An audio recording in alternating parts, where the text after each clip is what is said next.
नमस्कार। शुभ सृजन नेटवर्क में आप सबका हार्दिक स्वागत है। और आज की प्रस्तुति में हम आपके सामने लेके आए हैं एक किताब। आप जैसा कि देख रहे हैं, किताब का नाम है सफ़र में हम सफ़र। लिखा है रविंद्र कालिया और ममता कालिया ने। मुझे याद है जब मैं पत्रकारिता में नई आई थी, नया कदम रखा था मैंने, तो उन दिनों रविंद्र सर और ममता कालिया मैम कोलकाता में ही रह रहे थे। वे भारतीय भाषा परिषद से जुड़े थे और मैम परिषद की निदेशक थी उन दिनों। तो एक साक्षात्कार हुआ था, जाना हुआ इसी सिलसिले में, और रविंद्र सर के हाथ की चाय पीने को मिली। तो बहुत पुरानी याद है। और ये किताब आई थी मेरे पास 2-3 साल पहले, पुस्तक मेले से मैंने लिया था। मैंने इसे पढ़ा भी, सफ़र में हम सफ़र। लेकिन कहते हैं ना कि ये किताब आपके सामने एक बार में नहीं खुलती। आप इसे बार बार पढ़िए और इसके नए नए अर्थ सामने आते हैं। तो आज सालों बाद फिर एक बार मैंने इस किताब को हाथ में लिया और पूरी तरह पढ़ा। तो ऐसे लगा कि बहुत सारी चीज़ें अनायास ही खुलते गए लोग, खुलते गए शहर, शहर दर शहर। अब आप इसे यात्रा संस्मरण समझिए या यादों का पिटारा समझिए, लेकिन इस किताब के कई आयाम हैं। यहाँ पर मैं जो बात करूँगी, क्योंकि पूरी तरह तो हम पुस्तक परिचय में बताते नहीं हैं, ताकि पढ़ने की उत्सुकता आपके अंदर रहे, तो थोड़ी थोड़ी बातें मैं बताऊँगी। तो किताब को शुरू करते हैं। इसे प्रकाशित किया है साहित्य भंडार ने, जो कि इलाहाबाद का ही है। और इलाहाबाद का इस जोड़ी में, इस साहित्यकार जोड़ी के जीवन में बहुत ख़ास एक भूमिका रही है। अगर अध्यायों की बात करूं तो रवि कथा अनंथा, जालंधर के वे दिन, शहरों की आत्मा उनके इंटीरियर में होती है। इलाहाबाद जो प्रेमी हैं, जो इलाहाबाद को समझना चाहते हैं, उनको तो मैं ख़ास तौर पर बोलूँगी कि आप ये किताब ज़रूर ज़रूर ज़रूर पढ़िए। ममता मैम जब लिखती हैं तो वो हमें शेक्सपियर की दुनिया में लेके जाती हैं और जापान भी लेके जाती हैं, लेकिन किताब के अधिकतर हिस्से रविंद्र कालिया सर ने ही लिखे हैं। तो भूमिका है रवि कथा अनंता, और उसमें एक पंक्ति है रविंद्र कालिया जी के लेखन के बारे में। लिखती हैं मैम, रवि के लेखन की सबसे बड़ी खासियत यही है कि उसमें तेवर है पर तलखी नहीं है, तरंग है पर तिलमिलाहट नहीं। वे शहरों पर लिखें या शख्सियतों पर, एक खुशमिजाजी से भरा संस्मरण शक्ल लेने लगता है और पाठक उसके जादू में बंध जाता है। रविंद्र कालिया की आखिरी जो रचना थी, यह जो है इलाहाबाद, वो इस संग्रह में आपको पढ़ने को मिलेगी। और यहाँ पर जब हम 10वें नंबर पेज में आते हैं तो उनके आखिरी दिनों की झलक है। ममता जी लिखती हैं, 6 और 7 जनवरी रवि होश में थे। सब दोस्तों से हंसकर मिले, मुस्कुराए, 2-1 से हाथ भी मिलाया। 8 जनवरी को फिर उन्हें बेहोशी आ गई। 9 जनवरी को उड़ गए रवि। 9 जनवरी को रवि उड़ गए अनंत में। 10 जनवरी को लोधी रोड शमशान गृह में।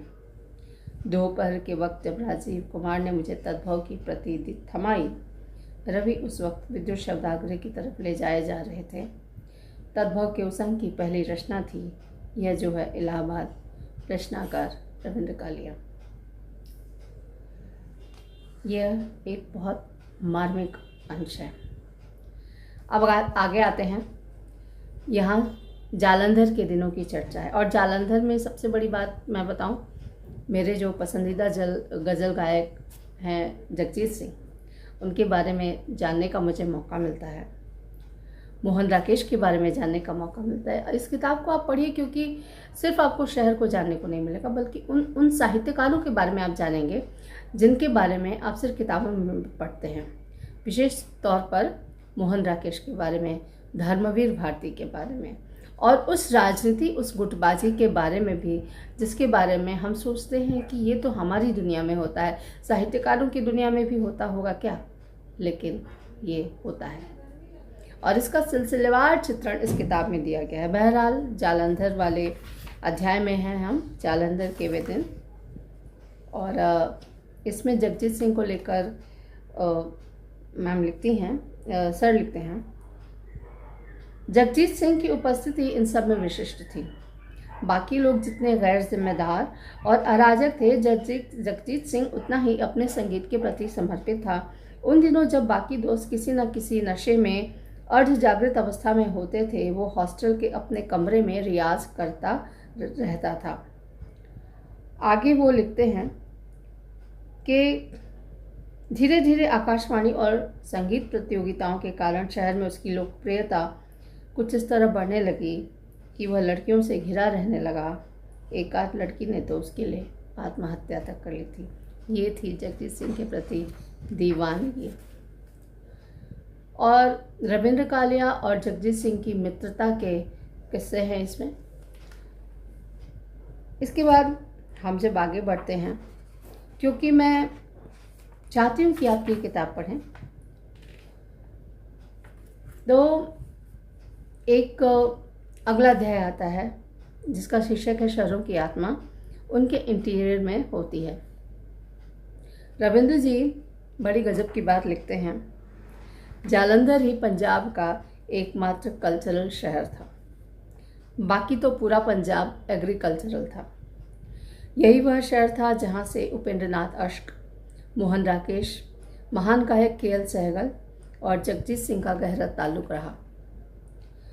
शायद यही पंजाब का एकमात्र शहर है जहाँ हरि वल्लभ नाम का राष्ट्रीय ख्याति का शास्त्रीय संगीत का कार्यक्रम रात भर चलता है। आगे वो लिखते हैं, यह एक मिजाज था शहर का जो शहर की कई परतों के बीच छिपा रहता है। शहर की काया जरूर बदल जाती है, इतनी बदल जाती है कि आप पहचान नहीं पाते। इसके बाद वो कोलकाता पर भी लिखते हैं। कोलकाता पर वो लिखते हैं, उन्होंने कोलकाता के बारे में लिखा है और बहुत सही लिखा है। कोलकाता ऐसा शहर है कि अगर आपके मुंह से रविंद्रनाथ टैगोर के बारे में कुछ भी आलोचनात्मक निकल गया तो राह चलते आपकी पिटाई भी हो सकती है। यह हिंदुस्तान का ऐसा शहर है जहाँ की काया भी कम बदली है और आत्मा तो अजरमर है। फिर कोलकाता के बारे में वो काफ़ी कुछ लिखते हैं। आगे वो लिखते हैं, कोलकाता का गति से कुछ लेना देना नहीं, वह हाथी की तरह खरामा खराम सफ़र तय करने का आदी है। वहाँ आज भी लोग झालमुड़ी के दीवाने हैं, जैसे बम्बई में बड़ा पाव और भेलपुरी के।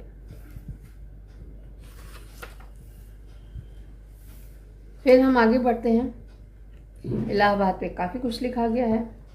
यहाँ पे बहुत सारे साहित्यकार हैं जिनके बारे में लिखा गया है। कमलेश्वर के बारे में आप जानते हैं, उपेंद्रनाथ अश्क के बारे में आप जानते हैं इस किताब के ज़रिए, राम कुमार वर्मा के बारे में जानते हैं, और बड़ी साफगोई से छोटे छोटे किस्से हैं, छोटी छोटी बातें हैं जो इस किताब में गुथी गई हैं। तो मैं आगे बढ़ती हूँ।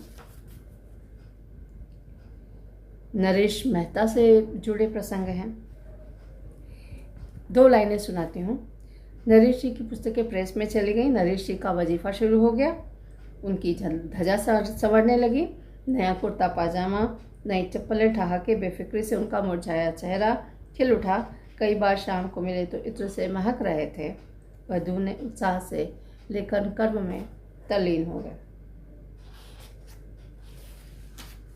अब जो मुझे लगता है आपको बतानी चाहिए, एक टिप्पणी है जो पत्रकारिता वाले हैं उनके लिए मैं बता रही हूँ।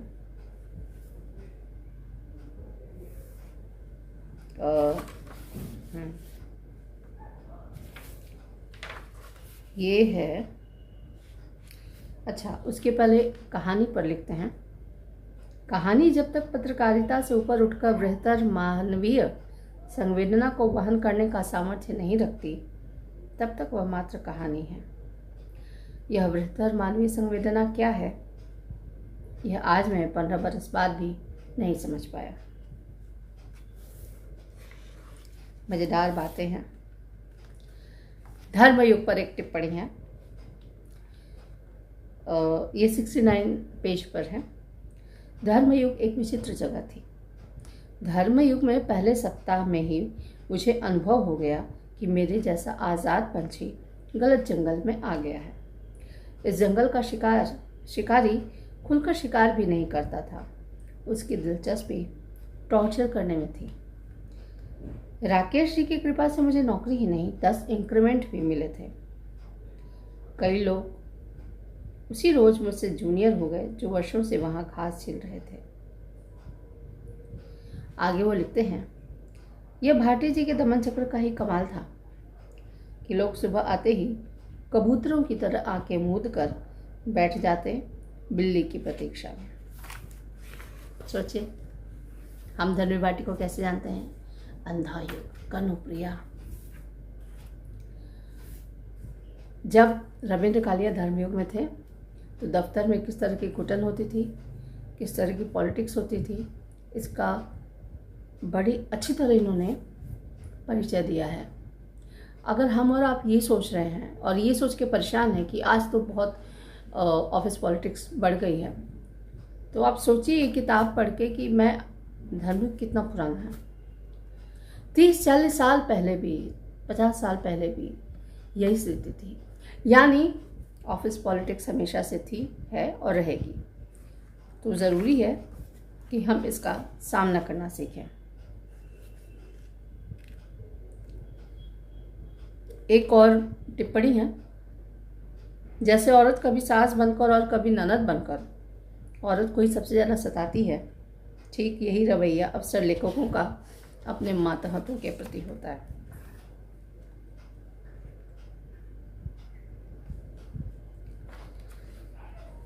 तो ये तो रविंद्र सर का था। और ममता मैम के जो चैप्टर्स हैं, कुछ चैप्टर्स हैं जो मुख्यतः उनकी ब्रिटेन यात्रा के बारे में है, जापान के बारे में है। याद आता रहेगा जापान। और इसमें एक पुस्तकालय है, उसके बारे में वो बड़ी अच्छी तरह से वो बताती हैं।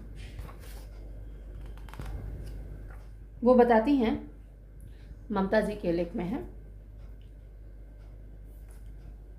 उनकी जापान यात्रा से संबंधित है।